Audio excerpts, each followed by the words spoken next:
Hello loves and welcome to today's video. Another month has passed, which means another month-end wrap-up. In May, I managed to finish 21 books, 3,540 pages, and 122 hours of audiobook. A little bit of a slower month for me, but still a decent chunk. So let's go through the books that I read. We'll start with the lowest rated and work our way up to the best. The lowest rating that I gave out in May was a 2.25, and that was to Lessons in Chemistry by Bonnie Garmis. Lessons in Chemistry is about our main character who, it's been weeks, I don't remember her name. I never remember character names. The main character is this woman who has a science background and has kind of had her career stifled for the fact that she is a woman, and I think that's in like the 1950s, and she has a kid and her husband dies, and she ends up doing like a scientific cooking show and proving that women can understand science too. Oh, I just couldn't stand her. And I also didn't think that the writing of the sciencey bits was particularly convincing in being correct. It just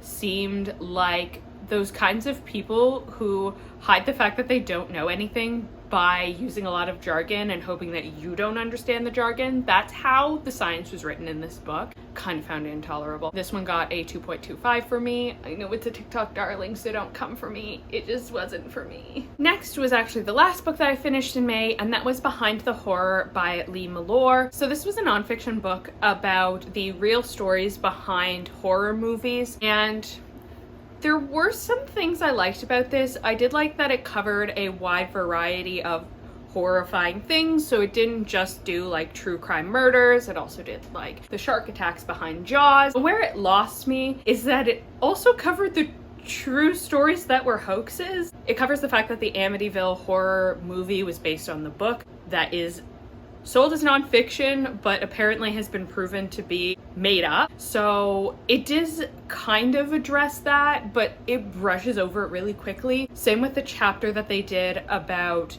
Annabelle and the other related stories to that particular paranormal investigator. It seemed to be hedging its bets as to what was considered real. There's a whole chapter about Mothman. I don't think I would consider those to be the real stories behind horror movies, are the myths behind horror stories. I wish that it had focused a bit more on actual real stories and not like that. So I gave it a 2.75. I docked quite a few points off for logic and authenticity because this is supposed to be the real stories. Why are we handling hoaxes here? 2.75. I was really let down because I love true crime and I love movies. Next we have 3 at 3 stars. The first is Reaper Man by Terry Pratchett. We were on such a good streak of me actually kind of enjoying the Discworld novels, and Reaper Man killed that streak. In this one, Death is told that he has developed too much of a personality, and so he's going to be retired. By being retired, I mean he's sent to live as a human and then he's gonna die. Which Death has been one of my favorite characters through the previous Discworld novels, so I was pretty excited for a book that was going to center on Death again. Then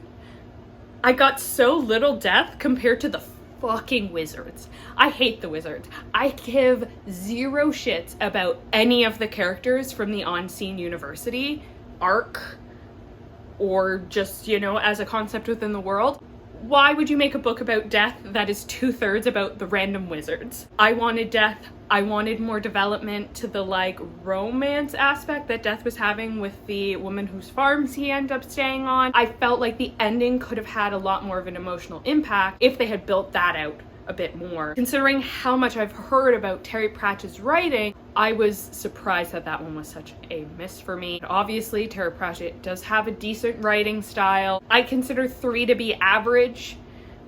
It gets a 3 because it was average, and I was honestly kind of disappointed that it was just average. Next 3 stars is volume 16 of Blood on the Tracks by Shiozo Oshimi. This is a manga series about a child who has a very unhealthy relationship with his mother, and about 5 issues ago, he's now an adult and still struggling with what his mother did to him in his childhood. Volume 16 gets a 3. I'm so ready for this series to end. Once we had that time skip, it really lost the plot, and at this point, the time skip ones are getting repetitive, where it's like, he tries to ignore the fact that his mom still exists because he had a traumatic childhood relating to her, but then some emergency happens where he has to take care of his mom, and then he has conflicted feelings about having to take care of his mom, knowing what she did in her past, but now she's maybe going senile, so she doesn't remember, but then she does remember. That's what the past 3 or 4 issues have been, that same thing over and over again,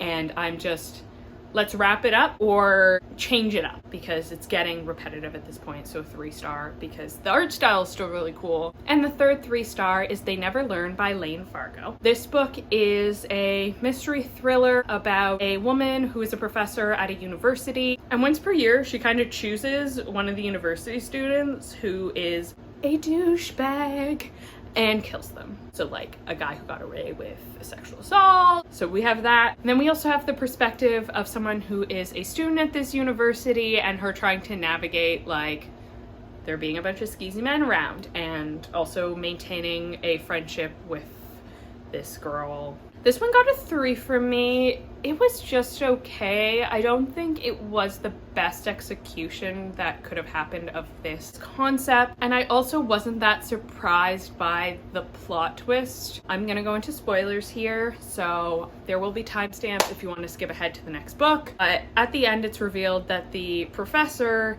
and the student are the same person. And I think trying to execute that plot twist really weakened the novel overall, because the author is trying to write in a way that doesn't give away any clues in the atmosphere that is happening, when realistically these two stories are happening like 20-30 years apart. There should be references within the text that kind of give away. Is the trouble with trying to write parallel stories where one's set in the current day and one's set in the past, is that there's been so many changes in like technology and stuff between 20 years ago and now that it seems weird to leave out a lot of those details. Like 2004 cell phones, 2024 cell phones. Very different concepts in terms of how widespread they were and how many people were using them. The atmosphere couldn't really be properly built here because the author was trying to avoid using any clues that would give away the plot twist until she revealed it at the end. So I just thought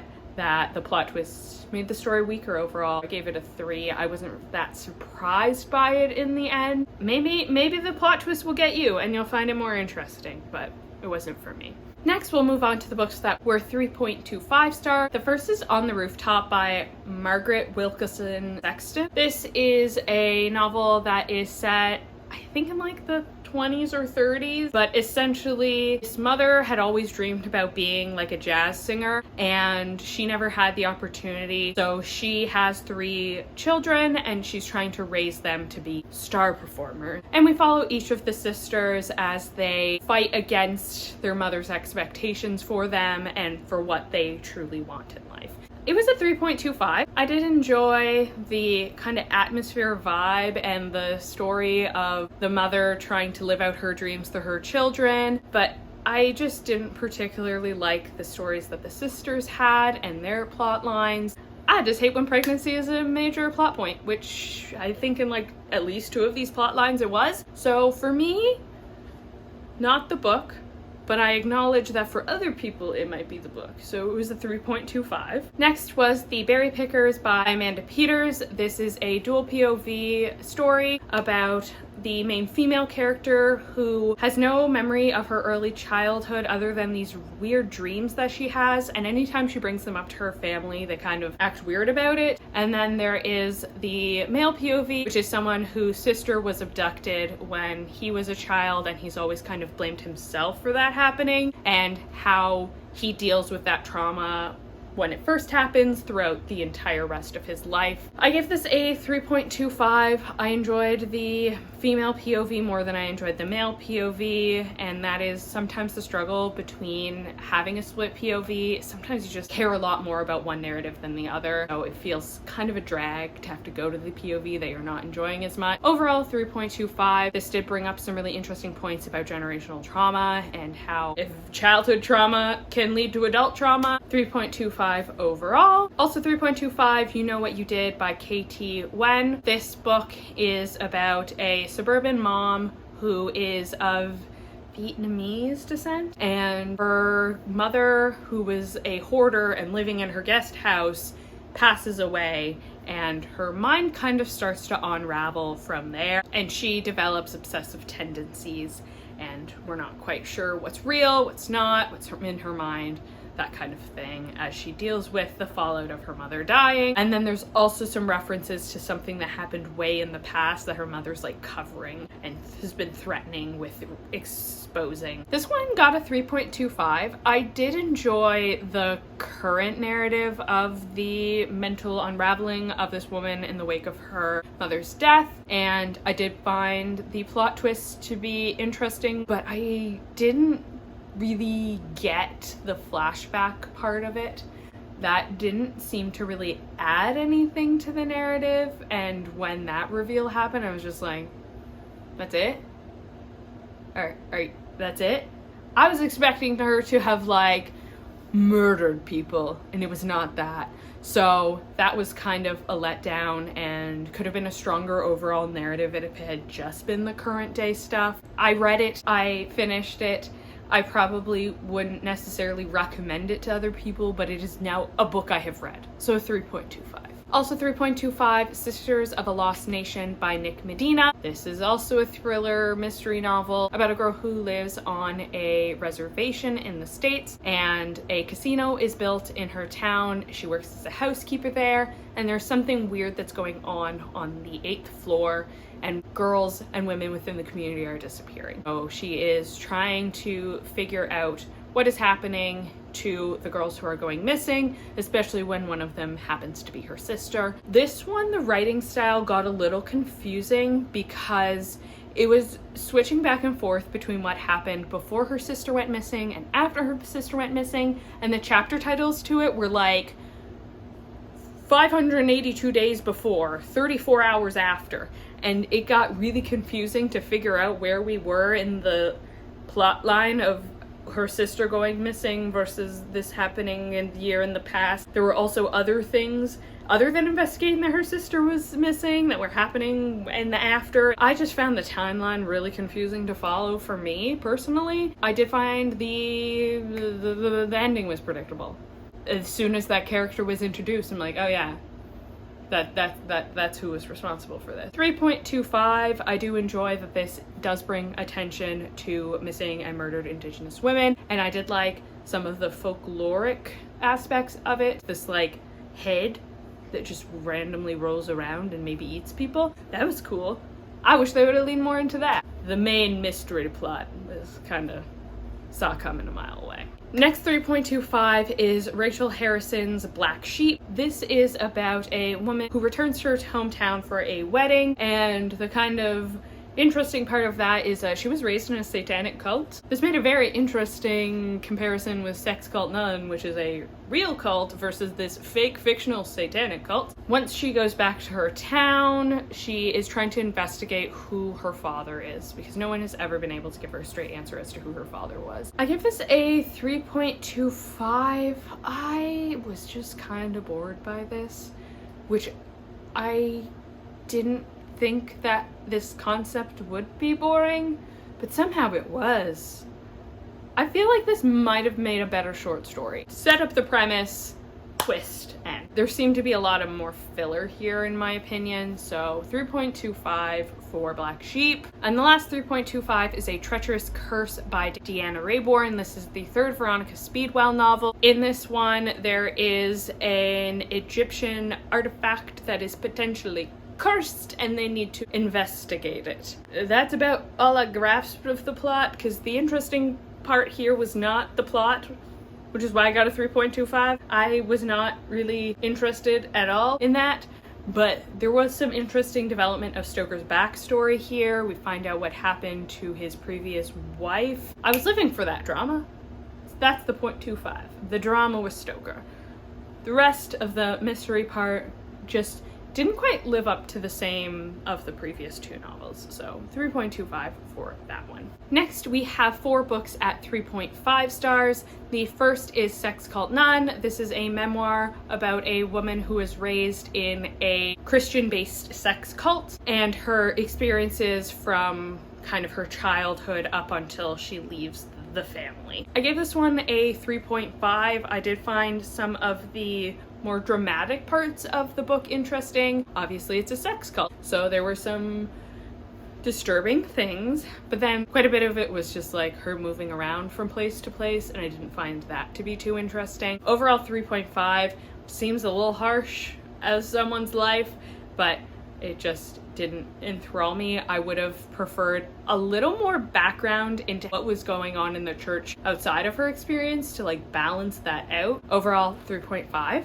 Also 3.5 was Burn Down, Rise Up by Vincent Torrado. This is a YA thriller, horror-ish novel about a teenager who lives in the Bronx and her mother gets sick. And then also one of her friends from school, their brother goes missing, and both incidences get tied to this echo game where people are going into the subway late at night, walking for an hour, and you end up traveling back in time to the kind of worst time of your city. I thought the concept was really interesting here, and I did really enjoy the occult, mystical aspects of it. It was just written for a younger audience. 3.5 for me as an adult. If I had read this as a young adult myself, I probably would have enjoyed it a bit more, but overall 3.5, not bad. Next is Spy Family Volume 5. This one got a 3.5 from me. This one didn't really have a single cohesive narrative through the whole volume like the last volume kind of did. So concept of Spy Family is there is a spy who has to have a fake family to try and infiltrate through his child at school. So he finds a fake wife who he doesn't know is an assassin and a fake child who he doesn't know is a mind reader, and obviously the mind reader knows about the spy and the assassination, and they don't know. It's a whole thing. In this one, there's like final exams that Anya has to pass, and they like break into the school to change her grades.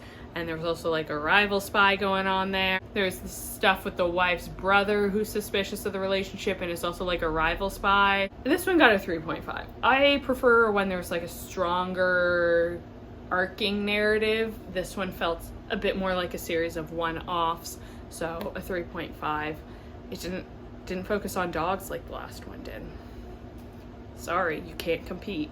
And the last 3.5 is Archival Quality by Noelle Weir. This is a graphic novel about this girl who's kind of going through some mental health struggles and ends up losing her job at a library, and she ends up finding a new job at an archive, and she has to work in the archive only at night. And some like spooky ghosty things start happening, so she has to investigate why the spooky ghosty things are happening. This was a 3.5. I enjoyed it overall. It was pretty cute. Didn't stand out to me as anything special, but I enjoyed my time reading it. It was a 3.5 overall. All right, 3.75. First, we have Killing Stalking Volume 6. This is about a murderer and a stalker who end up getting into a very toxic gay relationship. Okay, in this one, they end up killing a family member of the stalker. If you've read them, you know which family member, and then the fallout from that. And then also we're following the cops story for a while. I don't like the cop story stuff. That's not what I'm here for. I'm here for the weird fucked up relationship. So 3.75. Next was Suburban Hell by Maureen Kilmer. This is kind of a Stepford Wives kind of thing with a demonic possession twist. There's this group of moms who are like the anti-PTA moms. They're not the ones who are volunteering and kind of hate those moms. One of them ends up getting possessed and it turns them into like a better mom, and so the other friends have to figure out how to exorcise the demon. 3.75 for this one. It was fun. I enjoyed this. This got some bonus points for me because at the climax of the like exorcism, they're like getting ready to exorcise the demon, right? And they're like, hold up, we have to wear something that's gonna snap her out of it and remind her who she used to be before she was possessed. So they all put on Jimmy Buffett shirt. And if you hadn't noticed in the background, I am a Jimmy Buffett fan. So that is now the mandatory outfit. If I ever need to be exorcised, my friends are aware of this now. I have at least 4 different Jimmy Buffett shirts that they could borrow from my closet. That is now my exorcism outfit requirements. I will stay possessed unless when I come out of that possession, my friends are wearing Margaritaville and Jimmy Buffett merch. It was fun. 3.75. Next was Rich People Problems, which is the third Crazy Rich Asians book by Kevin Kwan. These are about various rich families from China and Singapore and the drama that they have within their lives. I give this one a 3.75. These are not high literature. These are a sweet treat, a fun little palate cleanser of a book. In this one specifically, the grandmother has passed away, and so the families and the various cousins, etc., are fighting over ownership of the estate. I give this one a 3.75. I tend to like books that are about families fighting over inheritances. I don't know why. It's just something I enjoy in books. But it wasn't great. You know, I wouldn't reread it, but I had fun reading it. Seems to be the theme of the month, is wouldn't reread, wouldn't necessarily recommend, but I enjoyed my time.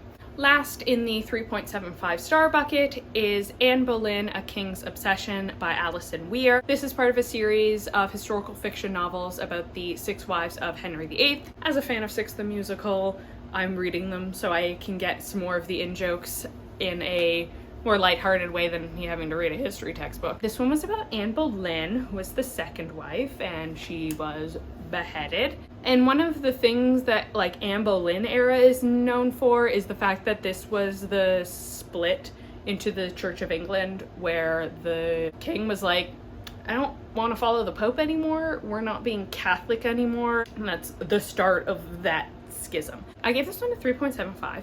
I didn't like this one quite as much as the last one, which was about Catherine of Aragon, because it was very much Anne Boleyn being like, hey Henry, are we getting married yet? Has the Pope declared your marriage to the last wife invalid yet? Well, you're not getting any until I get that ring. I would have liked it to go into the actual split of the church a bit more. I don't know if maybe that's not historically accurate to do so, but that's what I was interested in the Anne Boleyn storyline. So I am interested. I know there are other books about Anne Boleyn specifically, so maybe I will try the other Boleyn or whatever those other Anne Boleyn books are. But this one is a 3.75. Considering it is historical fiction about court drama, amazing that it even got a 3.75 for me. That's usually not my thing. Next is Jane Seymour, which I'm tempering my expectations for, because Jane Seymour is the one who died in childbirth, so I can imagine how much me, a person who doesn't like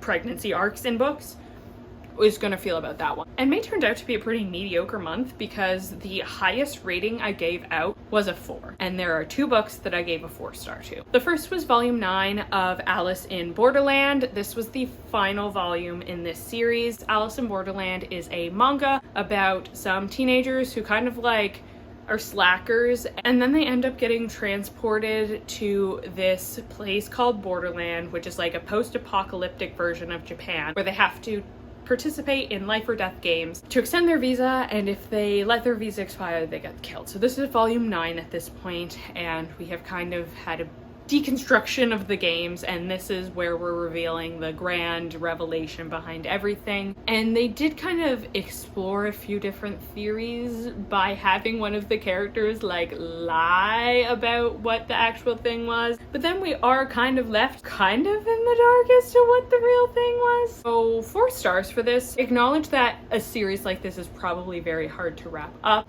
and I think they did an admirable job of wrapping up this series. It just didn't have a bombastic, exciting ending like I was hoping for. So 4 stars for that one. And the final book that I read in the month of May was Deaf Utopia by Niall DeMarco. This is a memoir about Niall DeMarco, who is a deaf man who competed on America's Next Top Model. So this was a lot about his upbringing as a deaf child of deaf parents and how that has impacted his learning growing up, then his experience on America's Next Top Model, and then Dancing with the Stars afterwards. I really enjoyed this because I did take ASL in university, and so I do find it interesting to learn about specifically capital D deaf culture. I thought that this was a really good introduction to maybe someone who's not as familiar with deaf culture, to learn that some people don't necessarily view it as a disability, they view it as their culture. So Deaf Utopia was the best book